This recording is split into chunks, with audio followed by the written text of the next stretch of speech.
All right, welcome to episode number 60 of the American Regularis podcast. I'm your host, JD Walter, and I should be welcoming myself back because, quite frankly, this has been my longest hiatus over 5 weeks.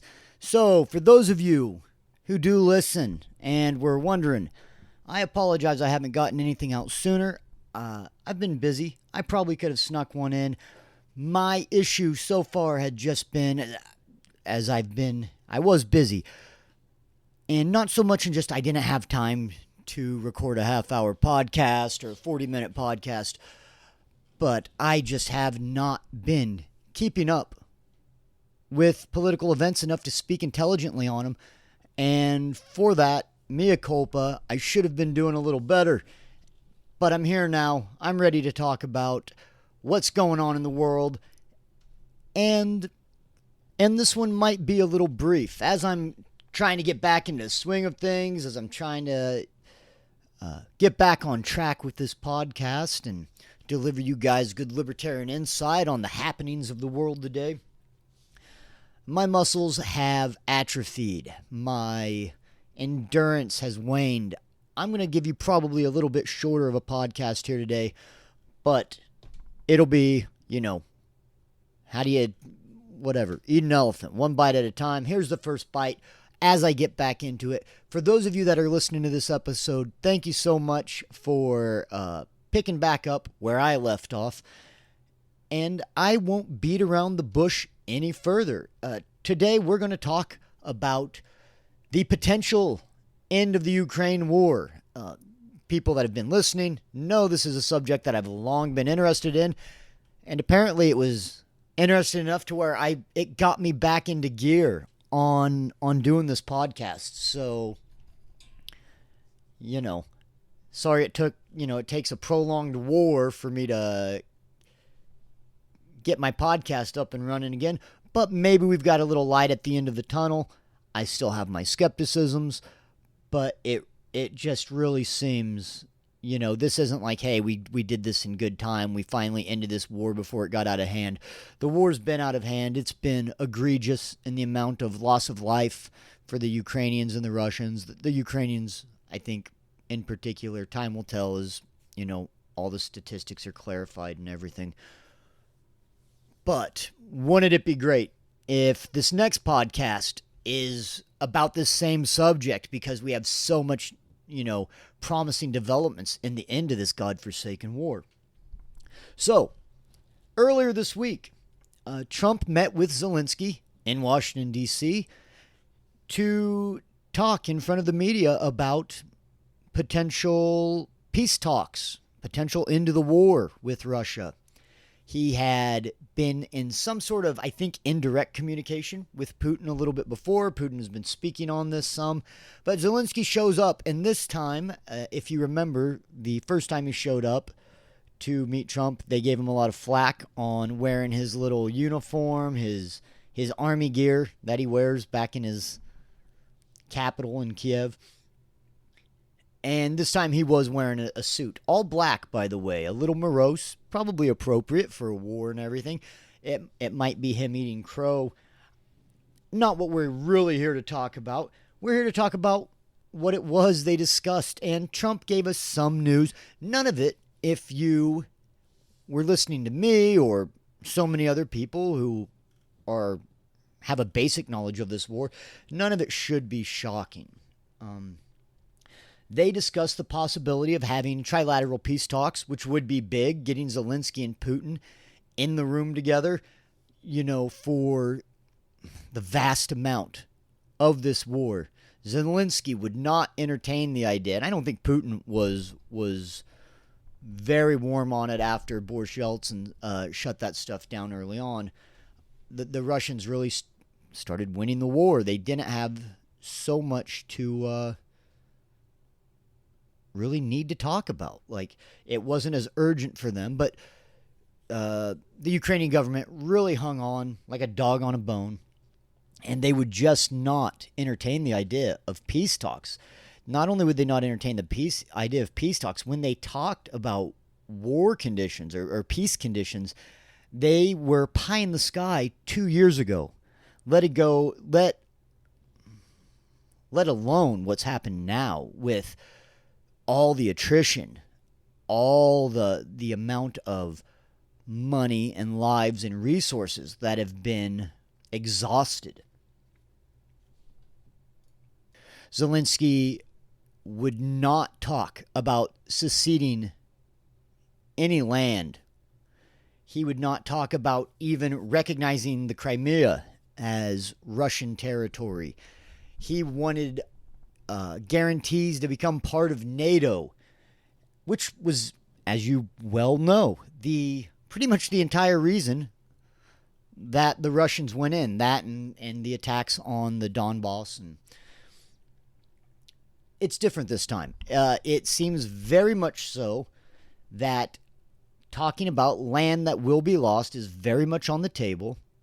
And this isn't out of stubbornness or like, an end to the stubbornness. This is just, it went from looking at it logically. We knew that this was going to happen. Like, hey, you should really try to make peace. This is inevitable. But the inevitability has more or less arisen. The Russians have recently passed through the second wall of defenses in the Donbass. They're going to start encircling more. The Ukrainians are out of people, they're out of money, they're out of weapons, and Europe is souring on this. The Russian economy hadn't collapsed like Biden talked about at the beginning of the war, and that Europe had talked about ad nauseum up until this date. Things just played out the way most people thought it would play out very early on. Now, for one caveat on that, I do believe that the Ukrainians fought very hard, and I think they lasted longer than most people thought in the first year, for sure. I think that's without a doubt saying. But it was the fact that the inevitability of a Russian victory was delayed or prolonged as opposed to stifled, right? It does seem, though, as today, that Putin might not be as committed to the peace talks as they are in communication with Trump and Trump's in communication with Zelensky. It's going to kind of be a thing, I believe, where when Trump brings to the table in the media and the spotlight on Zelensky and in the talks, if Putin doesn't like the conditions that Zelensky is willing to accept, he can just keep going on about his business. They are simply not as fatigued or exhausted in terms of manpower, resources, and finances as Ukraine is. So the situation basically has only become more desperate for Ukraine, desperate enough to bring them to the table. The problem is Russia's not desperate yet. I think they're probably tired of this. I think it's been a strain, no doubt, but the desperation has not, there's less parity than ever on that. Like, it's very clear that the Ukrainians are just gassed. They just don't have, it's just time to throw in the towel. Trump sounded not particularly confident that the talks would go through in the meeting with Zelensky and then later other members of the European community, whatever, Schultz and Starmer and Maloney and Macron, a couple others, the guy from Finland. He said he didn't know if they'd have trilateral peace talks. He would like to get Putin and Zelensky in the same room. If they wanted him, he would accept. Zelensky said he liked him there. Now it seems like he's kind of backpedaling on that. Surprise, surprise, a politician being wishy-washy. Trump also gave us all the usual things that we can expect. He called Biden stupid, and not just stupid, but stupid for a long time. Don't think it was just senility. Go back 40 years, he was dumb then, which I enjoy, but it seems kind of off topic. It's really not at this point about blaming people. There's a million people to blame. Trump hasn't done well on this also. He talked about ending this war his first day of office. He proved to not be able to do that, and it's still not likely that he can, or not easily apparent that it's going to happen, I should say. One of the things that Trump did to try to make himself seem better about this is he was abundantly clear that the U.S., would be spending or giving no more weapons to Ukraine. Instead, it would be the U.S. producing these weapons, NATO buying them, and then giving them to Ukraine, or Ukraine outright buying them. It's mostly going to be NATO, which I imagine the U.S. is going to spend more on that than the other NATO countries. So we're not giving them away. We're selling them partly to ourselves to give away. I believe I also saw that there were some reports that Russia might be open to entertaining ideas on land exchange. What all that means, I don't know. They've claimed 4 regions, right? The Luhansk, Donetsk, Zaporizhia, and Kherson. Forgive me if I'm wrong on that. As I said, this is me getting back into the water, trying to figure out how to tread water again, right? So what does that entail? Does that mean they say, now this is exchange, not concessions. This isn't Putin saying, I will give you back some of the land I've taken. I think what it would be is Russia hasn't conquered the entirety of the Donetsk or Luhansk. My guess would be, hey, we're going to take all of Donetsk and Luhansk, and maybe we'll give you Zaporizhia and Kherson, or maybe they start with just Kherson, or something like that, of that nature. This is my speculation. This is not to be taken as expert opinion or fortune-telling. I think that's what it might mean, though. And the one thing that we know will absolutely be off the table is Ukraine being anything other than a neutral country.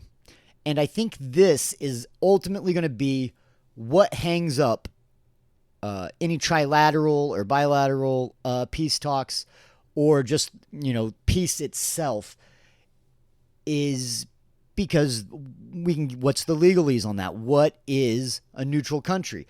There's no chance Putin will stop this war if Ukraine were to keep asking and not, keep asking to join NATO. There's no way Russia's going to stop this war against Ukraine if they ask to set up a time frame to reintroduce the idea or propose to join NATO. On the other hand, it seems very much that while Zelensky has to come around and probably concede land, and I'm not even sure, like I said, conceding land might not be the greatest term at this point, because the land, or at least a very large portion of it's taken. Maybe it would be, I guess, you're conceding it instead of ceding it. Like, you're admitting that it's gone. And then how it gets divided up, where they draw the lines and boundaries, that will, I'm sure, take a bit of time to figure out. So at this point, if you're listening to me and you say, wow, this sounds pretty one-sided, it sounds like Russia has all the cards and they're stipulating exactly what the terms are going to be, you're pretty much right. They have put themselves in a position where the war will be won by them. It's going to happen. It is, as I've said, maybe it's the title of the podcast, it's an inevitability. The only thing that Zelensky has hopes of gaining, I believe, or the two things in these peace talks that may or may not happen, is can he get back some of the land that Ukraine has lost? What can he get? Can he keep it from being Russia taking all 4, is it oblasts or all 4 regions? Can he keep any of them? Can he keep some of all of them? Can he keep 2 and change? I think he should be thrilled if that's the case. I don't know. I doubt that's the case. What land can he maintain? And the second one is, what security guarantees can NATO offer? And this is what's really going to hang up the peace talks, because Putin wants NATO as far away from Ukraine as possible. They've expanded, and finally these former USSR states are now in NATO. Putin can't stand it. He won't have it. He demands, by way of combat, that Ukraine must be a neutral country. Okay, so you can't be in NATO. It just won't happen. How willing is Putin on allowing NATO security guarantees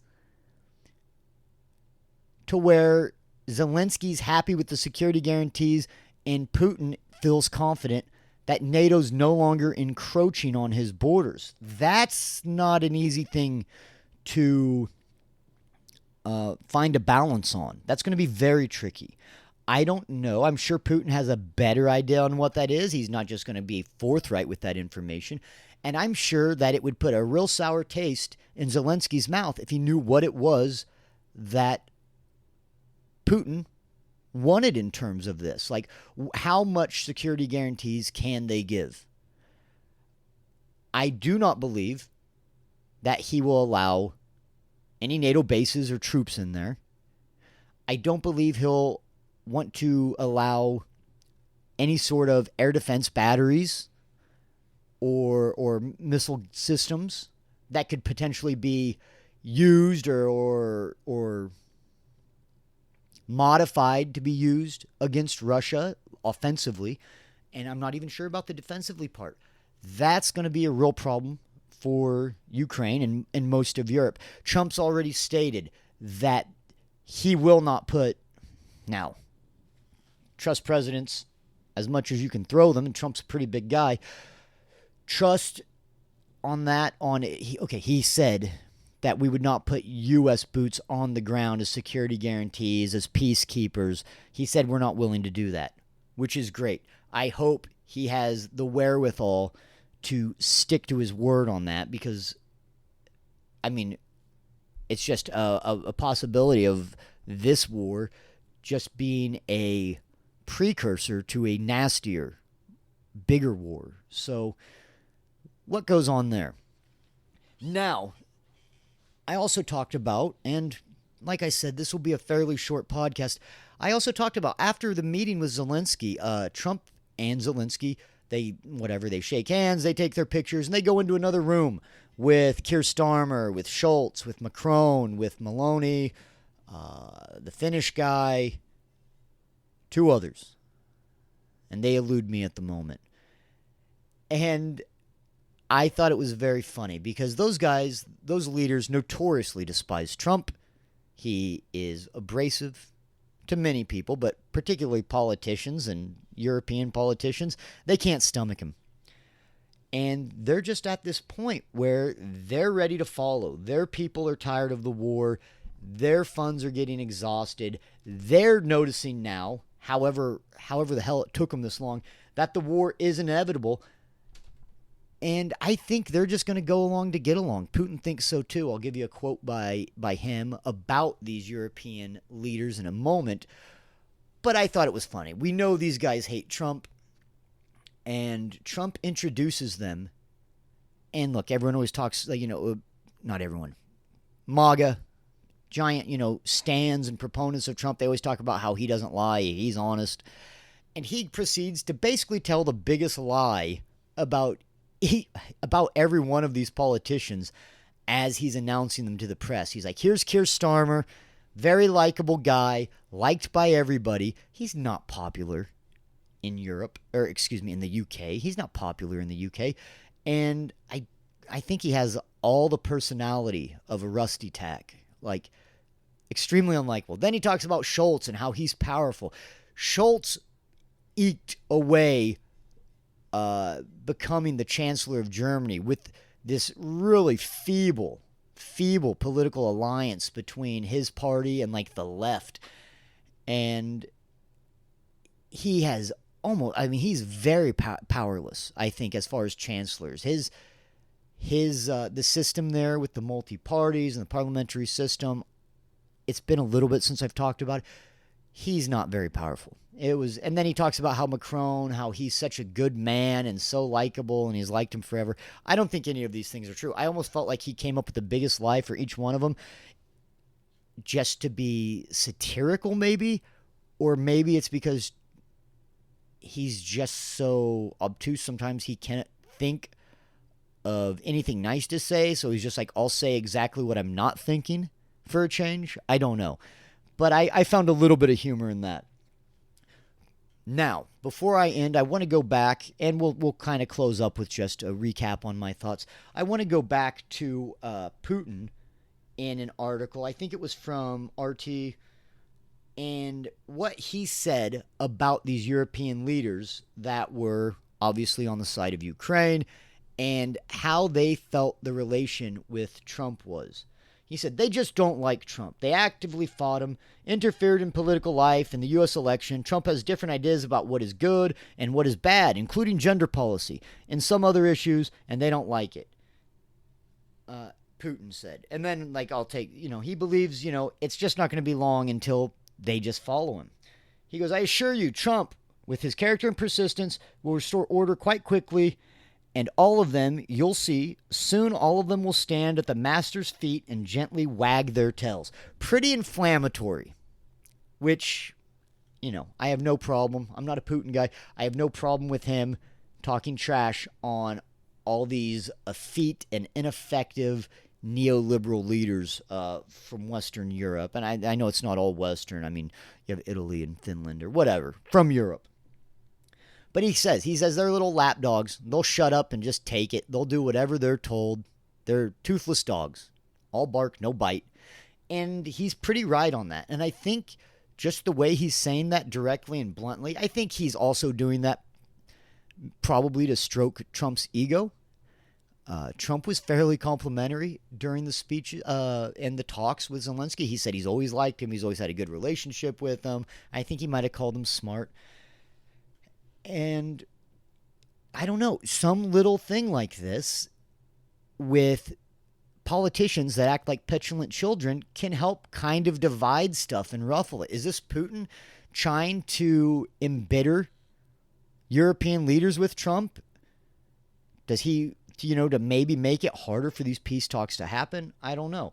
If it's not that, it's just him being able to take free shots at these countries. And knowing that he can get away with it because it seems like, he's got, the big stack of chips at his seat at the table. He's holding the aces in his hand. I think he can kind of get away with doing and saying what he wants. And so, just to put a bow on this thing, I hope so much that Zelensky and Europe can just finally come to terms with reality. And I hope they can realize that not only do they not have leverage, not only do they not have, they're not holding the right cards, but that each month as it goes by, even if it's slowly, they're losing their footing a little bit, day by day, and that it's only going to get worse. This will be a very ugly peace for Ukraine, or it'll be war. There is no good peace at this point. There are no good deals. They are up the river without a paddle, right? This just won't happen in a way that Zelensky and Europe are going to look victorious. Now, maybe they've got all their speechwriters and all the people in their cabinets right now figuring out how to do their PR spin for the ugly peace that they're going to get, if they get it. And that's what I hope they're doing, because it has to end now or it's just going to be worse at the expense of more life. So, look, I think it is coming to a close. And I hope it can come to a close sooner than later, because that means less war. But Ukraine will be left broken by this. Europe will not have benefited. And when I say Europe, I'm talking about the Ukrainian side of it. I know Russia's partly European and Belarus is Europe, whatever.